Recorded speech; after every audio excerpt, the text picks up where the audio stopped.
Culture over Russia. How are you? Welcome back, everyone. Now we're going to be tackling broad and slender consonants.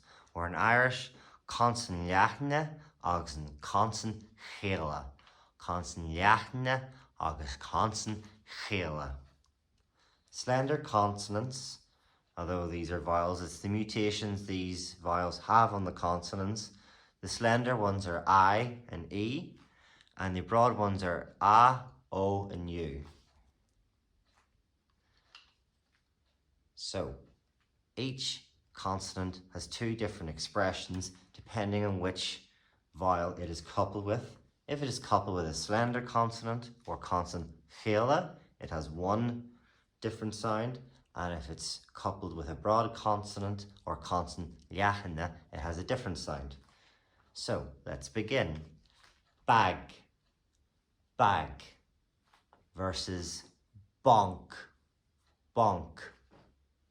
And kin, kin, can,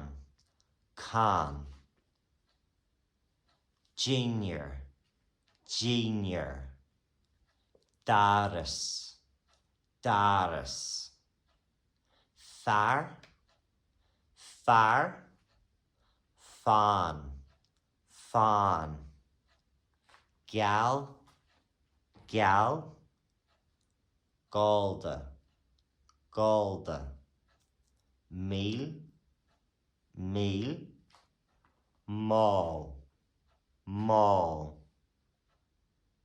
chasse, chasse, saggart, saggart, cha, cha, tubber, tubber. Well done, everyone. That's another part covered.